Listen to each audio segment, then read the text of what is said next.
Good evening friends. आप सबका स्वागत करता हूँ आपके अपने YouTube channel student of stock market में। अ, कल हमने आपके साथ जो एनालिसिस शेयर किया था उस पे मतलब हमने जो आपको लेवल्स वगैरह दिखाए थे उस पे मार्केट ने आज कैसे काम किया और कल के दिन में क्या होता हुआ दिखाई दे सकता है उसके बारे में थोड़ा डिस्कशन करते हैं।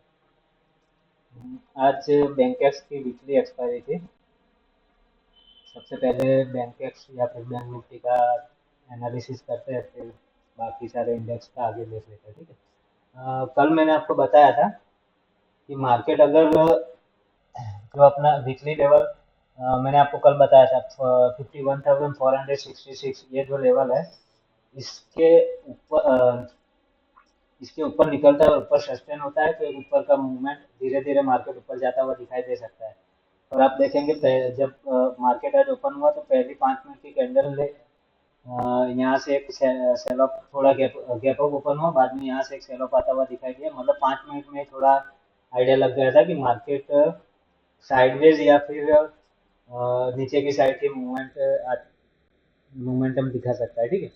अभी कल मैंने आपको बताया था कि मार्केट अगर इस लेवल के ऊपर निकल के एक रेंज बना के या रेंज का ब्रेकआउट करता है ऊपर की साइड तो एक अच्छा ट्रेड मिलेगा, या फिर नीचे की साइड अगर ये जो लेवल है, ठीक है, जैसे ही, आप देखेंगे यहाँ पे एक बार नीचे क्लोजिंग दिया, बाद में एक रेंज बना है, ठीक है।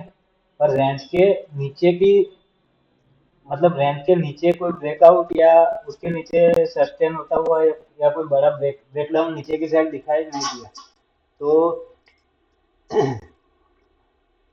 आप देखेंगे सबसे पहले एक यहाँ से रिजेक्शन लेके वीकली लेवल से रिजेक्शन लेके मार्केट नीचे मतलब जो अपना ये लेवल था 51,350 यहीं कहीं से एक थोड़ा सपोर्ट बना के थोड़ा ऊपर की साइड का मोमेंटम दिखा है, बाद में नीचे आया, ठीक है। तो जब मार्केट ने ये लो बनाया था, फिर थोड़ा ऊपर गया, वापस से नीचे आया, ऊपर गया, पर जो ये लो था उसके नीचे लो ब्रेक नहीं हुआ नीचे की साइड में। तो थोड़ा बहुत आइडिया लग गया था कि सेलिंग आज शायद नहीं आएगी, या तो साइडवेज रहेगा या फिर ऊपर का एक आध स्पाइक देके क्लोजिंग दे देगा, ठीक है। बिल्कुल वैसे ही आज काम होता हुआ दिखाई दिया था। मैंने भी इस कैंडल में जो ये ग्रीन कैंडल है उस कैंडल के आसपास कॉल में एंट्री बनाई थी, और मार्केट ये यहाँ तक ऊपर गया, बाद में वापस से पूरा दिन मतलब टाइम ऑप्शन डीके होता रहा। और मैं आपको दिखाता हूँ आज मैंने क्या पोजीशन बनाई थी। ये ऑर्डर्स में चलते हैं। Success order. तो आप देखेंगे सबसे पहले मैंने यहाँ पे ये 58,700 का कॉल में एंट्री बनाई थी, ठीक है। तो उसमें मेरा जो पूरा मतलब जो मैं धन में जो कैपिटल यूज करता हूँ उसका 20% के आसपास मैंने कुछ डिप्लॉय किया था। और मतलब समझिए ना कि मेरा इसमें कुछ 60,000 के आसपास कैपिटल है, तो उसमें से मैंने 10-12 हज़ार इसमें डाले थे। और इसमें फिर मैं लास्ट में मतलब मुझे एक आइडिया था कि मार्केट ऊपर का एक मूवमेंट मार्केट में ऊपर की साइड का कोई मूवमेंटम दिखाई दे सकता है। तो मैंने अब देखिए ये लिया था मैंने 9:27 पे कॉल लेना स्टार्ट किया था उसको। फिर लास्ट में इसमें मेरी एवरेज कुछ 23 के आसपास एवरेज बैठी थी, तो उसको मैंने 5 रुपये पे निकाला था। मतलब जो मैंने 12 हज़ार जितना डाला था इस जगह पे इस जगह पे मैंने एंट्री बनाई थी। और यहाँ पे मतलब मार्केट यहीं पे था जब मैं इसमें से एग्जिट हुआ हूँ। आप टाइम देखेंगे सेल 9:49, ठीक है। ये 9:49 पे मैं इसमें से निकला था, तब मैंने यहाँ कहीं पे एंट्री बनाई थी 9:20 के आसपास। और इसी जगह पे 9:49 पे आप देखेंगे मार्केट यहीं पे था जब मैंने एंट्री की थी, तो ये प्रीमियम 30 रुपए के आसपास चल रहा था। और 20-25 मिनट में मार्केट सेम प्लेस पे था, फिर भी वो प्रीमियम 30 रुपए से 5-7 रुपए तक आ गया था। तो मैंने वहाँ उसमें से मैं एग्जिट कर दिया। फिर बाद में जब ये एक रेंज बनाई और नीचे की साइड में ब्रेक नहीं हो रहा था, मतलब ऊपर नीचे रेंज में प्ले हो रहा था, तो जब ये लो बना था वो लो के नीचे मार्केट नहीं जा रहा था, मुझे एक थोड़ा आइडिया लगा कि शायद ऊपर की साइड का मूवमेंट आता हुआ दिखाई दे सकता है, तो मैंने फिर ये बैंकेक्स का 58,500 का कॉल है, उसमें 27 रुपये के आसपास कुछ एंट्री की थी मैंने इसमें। सब पहले मैंने इसमें, हाँ, 345 क्वांटिटी, बाद में 150, मतलब कुछ 500 के आसपास क्वांटिटी थी मेरी, ठीक है। वो मैंने 1 बज के 40 मिनट के आसपास ली थी, मतलब 1 बज के 40 आप देखेंगे। ओके, इस कैंडल के आसपास, ठीक है। फिर मार्केट यहाँ से बैंकेक्स या बैंक निफ्टी में आप देखेंगे ना, तो मार्केट यहाँ से ऊपर गया, कितने पॉइंट, 70-80 पॉइंट ऊपर गया, फिर भी वो प्रीमियम सेम प्लेस पे ही चल रहा था, मतलब मैंने 27 के आसपास मेरा कुछ उसमें एंट्री था। फिर जब ये ये जो स्पाइक आई ना ये कैंडल में, 2 बजे वाली कैंडल में, उसमें मैंने एग्जिट किया 104 पे, मतलब मेरा जो आगे का जो लॉस हुआ था वो रिकवर करके मैंने इसमें कुछ 38,000 के आसपास प्रॉफिट बुक किया था। मतलब कैपिटल इसमें 27 की एंट्री है, आप देखिए 27 की एवरेज 495 क्वांटिटी में एंट्री है, मतलब 14,000 के आसपास 13,500 कुल डाला था, और उसमें मैंने बुक किया 104 पे, मतलब 38,000 के आसपास प्रॉफिट बुक किया था, ठीक है। तो इस एक मतलब ये जो एक ट्रेड लिया था, उसमें मेरा मतलब जो ये आगे का लॉस हुआ था वो, और वो कवर होके भी ऊपर से मैं 21,000 के आसपास कुछ प्रॉफिट में आ गया था। बाद में एक दो स्कैल्पिंग ट्रेड लिया था पुट में, मतलब उसमें भी एंट्री तो बढ़िया थी, पर 1,500, मतलब जो मेरा इन्वेस्टमेंट था उसके ऊपर कुछ रिटर्न, मतलब 5% के आसपास रिटर्न लेके मैं निकल गया था, क्योंकि ऑलरेडी प्रॉफिट में था, तो उसको मैं मतलब मिस नहीं करना चाहता था, मतलब जो प्रॉफिट आया था उसको लॉस में कन्वर्ट होता होता हुआ मतलब देखना ना पड़े इसे। तो मेरा आज कैपिटल कुछ 50,000 के आसपास था, उसमें से मैंने प्रॉफिट किया 25,000, ठीक है, मतलब 50% के आसपास प्रॉफिट आज निकाला था।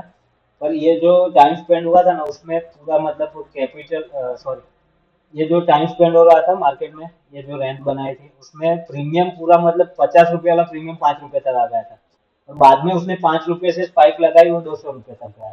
तो मैंने कल भी आपको बताया था कि ऑप्शन सेलिंग में भी अभी दिक्कत हो रही है, बाइंग में भी प्रॉब्लम हो रही है, क्योंकि अगर स्पाइक नहीं लगती तो प्रीमियम पूरा जीरो हो जाता धीरे धीरे करके। तो आप कैपिटल अपना जो भी आप कैपिटल है उसका कुछ परसेंटेज कैपिटल, मतलब 10-15% से ही ट्रेड कीजिए, या फिर वीकली एक्सपायरी के एक्सपायरी को छोड़ के दूसरे इंडेक्स में आप ट्राई कीजिए, ठीक है।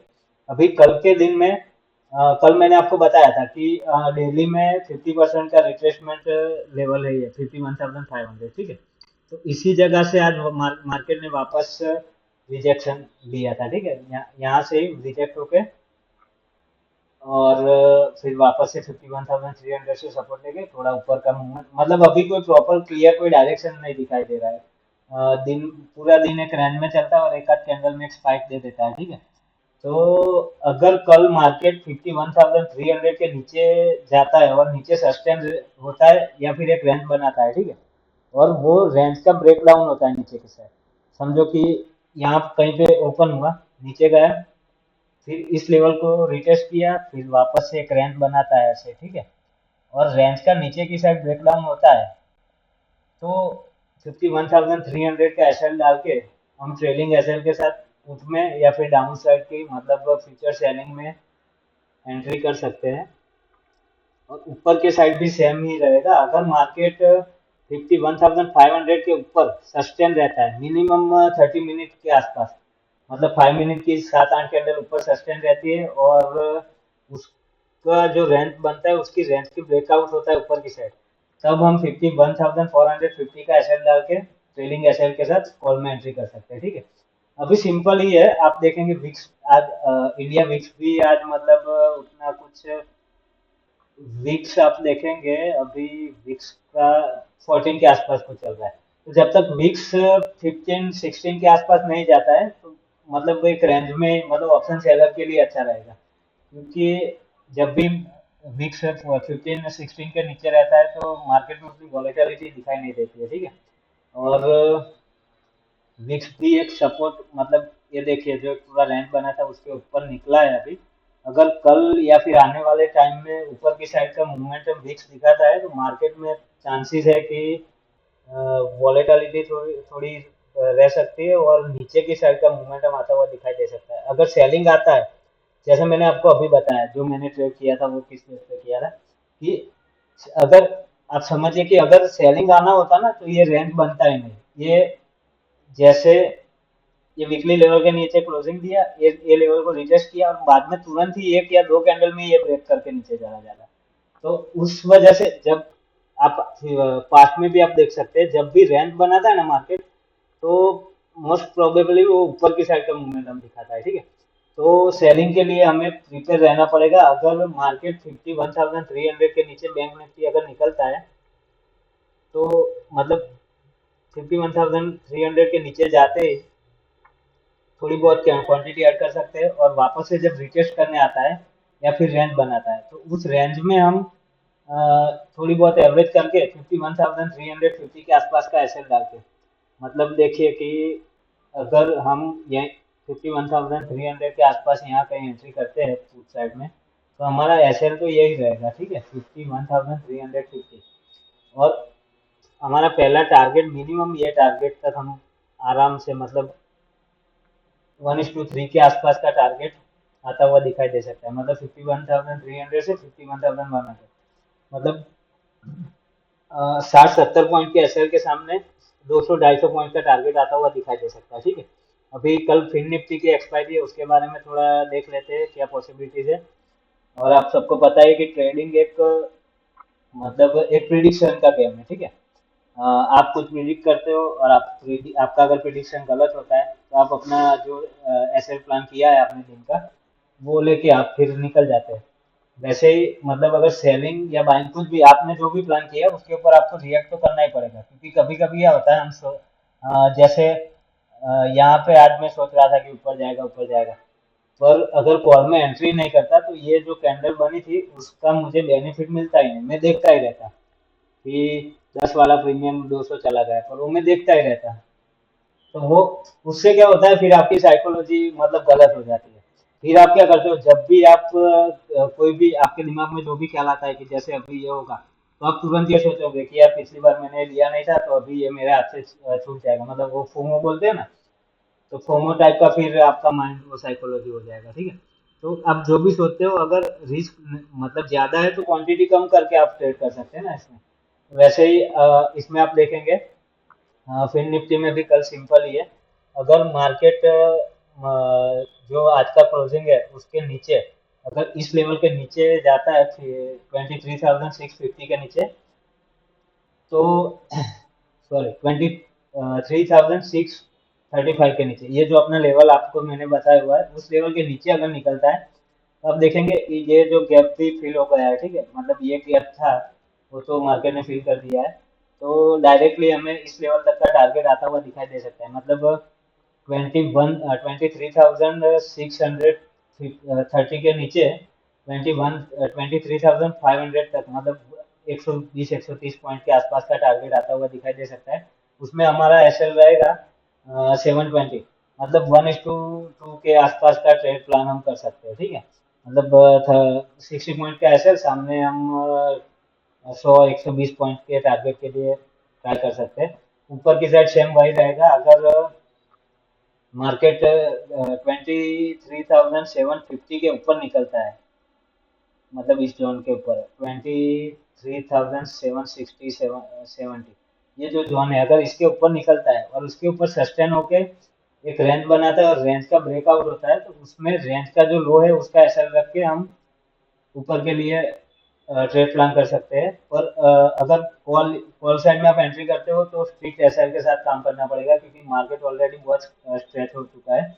मतलब कभी भी एक मैं ऐसा नहीं बोल रहा हूँ कि मार्केट गिर जाएगा, पर कभी भी एक डाउन साइड का रिट्रेसमेंट भी दिखा सकता है। ठीक है, निफ्टी में देख लेते हैं। निफ्टी में एक 5 मिनट का चार्ट है, इसमें एक ट्रेंड लाइन आती हुई दिखाई दे रही है इस जगह से। ठीक है, अगर कल मार्केट मानिए कि इसके ऊपर खुलता है और फिर इस ट्रेंड लाइन का सपोर्ट लेके ऊपर निकलता है तो एक कॉल साइड की एंट्री प्लान कर सकते हैं। और अगर 51 सॉरी 25,000 235 के नीचे, मतलब इस लेवल के नीचे अगर कहीं ओपन होता है, थोड़ा नीचे के साइड का मोमेंटम दिया, वापस से ऊपर आया, इस लेवल से रिजेक्शन लेके जब नीचे जा रहा है, तब एक तो थोड़ी क्वांटिटी इस जगह पे ऐड कर सकते हैं, बाद में जब ये लो कट होता है तब। और दोनों का एसएल, मतलब ये जो सपोज यहाँ पे आपने सेल किया, यहाँ पे भी सेल किया, तो इसका एवरेज ये बनेगा, और इसका एसएल आपका रहेगा, सपोज कि आपकी एंट्री यहाँ पे सेल्स आएगी, तो एसएल आपका बस इसके ऊपर अगर निकलता है तो फिर इस पोजीशन से आपको एग्जिट हो जाना है, ठीक है। और मतलब बस 220 के आसपास आपका सेलिंग अगर प्राइस आता है, तो 240 के आसपास, मतलब 20 पॉइंट का एसएल रहेगा, और मिनिमम आपका टारगेट, पहला टारगेट ये जो गैप है ना, 25,150 तक का पहला टारगेट, और अगर इस लेवल के नीचे निकलता है तो ट्रेलिंग एसएल के साथ हम नीचे के लेवल्स के लिए प्लान कर सकते हैं, ठीक है। और एक आपको एक बात बतानी थी कि कल से मैं लाइव मार्केट में यूट्यूब लाइव का कुछ प्लान कर रहा हूँ। अगर आपको पसंद आता है मेरा एनालिसिस, और मेरे एनालिसिस पे अगर आप काम करते हो और आपको अच्छा लगता है, और लेवल प्रॉपर काम करते हैं लाइव मार्केट में, तो आप उसमें जुड़ के, मतलब जुड़ सकते हो, आप अपना भी कुछ नॉलेज शेयर कर सकते हैं, मैं भी मेरा जो नॉलेज है वो आपके साथ शेयर करूंगा, ठीक है। तो अभी के लिए इतना ही फ्रेंड्स, कल मिलते हैं और देखते हैं कि हमारे लेवल्स पे मार्केट कैसे काम करता है, और कल कैसे काम होता हुआ दिखाई देता है, ठीक है। Thank you friends.